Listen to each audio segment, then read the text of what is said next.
ia rela mengorbankan seluruh kepentingan dunianya demi ibunya tercinta. Wabarakatuh.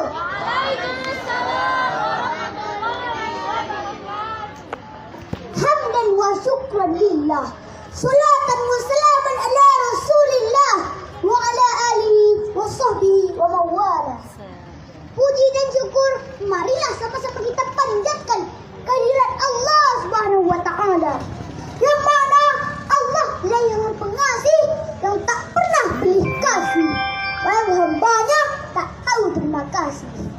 Dan Allah lah yang maha penyayang, yang sayangnya tak terbilang, walau hambanya jarang sembahyang. Salawat beriring salam tidak lupa pula kita curahkan kepada seorang pemuda padang pasir pilihan Allah yang selalu optimis dan tak pernah pesimis. Seorang pejabat tinggi yang tak berdasi dan tak pernah korupsi. Seorang guru sejati yang tak bergaji dan tak pernah dapat sertifikasi. Dialah sang kekasih Allah, berpangkat Rasulullah, bertitel Habibullah, Nabiullah Muhammad sallallahu alaihi wasallam. Yang saya hormati para yang jurang wajahnya berseri-seri. Yang saya hormati bapak-bapak, ibu-ibu, ustaz-ustazah yang pendamping yang cantik dan rupawan. Dan yang saya cintai teman-teman seperjuangan. Teman-teman, saya mau tanya nih, boleh gak? Boleh. Teman-teman sayang gak sama orang tua? Sayang. Benar? Benar. Gak bohong kan? Ya. Sebagai seorang muslim, kita wajib berbakti kepada ayah dan ibu kita. Oleh sebab itu, pada kesempatan ini saya akan menyampaikan pidato yang berjudul berbakti kepada kedua orang tua. Sebagaimana firman Allah dalam Al-Quran surah An-Nisa ayat 36 yang berbunyi, A'udzu billahi minasy syaithanir rajim. Bismillahirrahmanirrahim. Wa'budullaha wa la tusyriku bihi syai'an wa bil walidaini ihsana. Shadaqallahul azim. Aku berlindung kepada Allah dari godaan syaitan yang terkutuk dengan menyebut nama Allah yang Maha Pengasih, Maha Penyayang. Sembahlah Allah dan janganlah kamu menyekutukannya dengan sesuatu apapun, dan berbuat baiklah kepada kedua orang tuamu.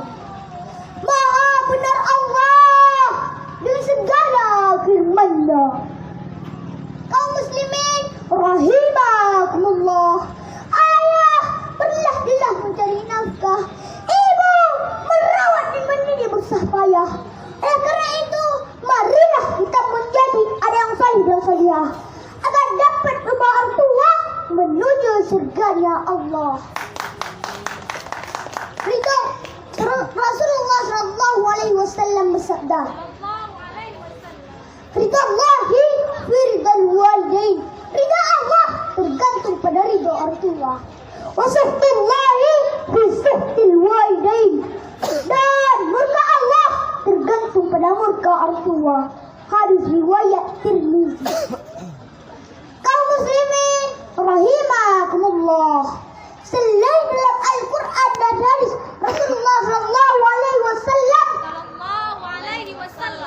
anjuran berbakti pada orang tua juga terukir indah dalam banyak kisah fenomenal dalam sejarah.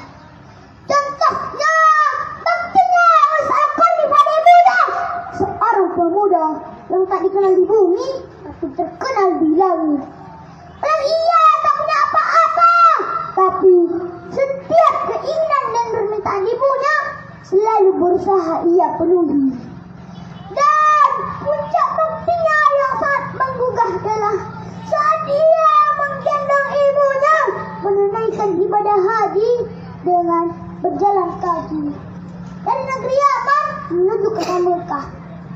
Subhanallah.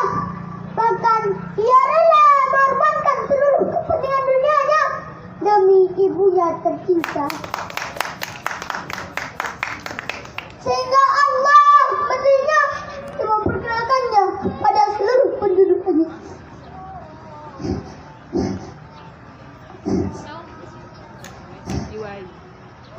Kaum muslimin rahimakumullah. Ayo kita teladani Uwais Qarni.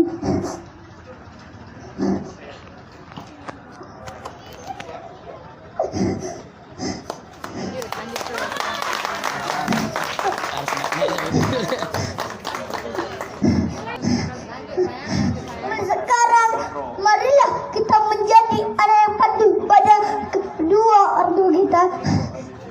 Serta senantiasa mendoakan ayah dan ibu kita agar Allah mempunyai mereka pun begitu sayang kepada kita dengan cara selalu membaca doa.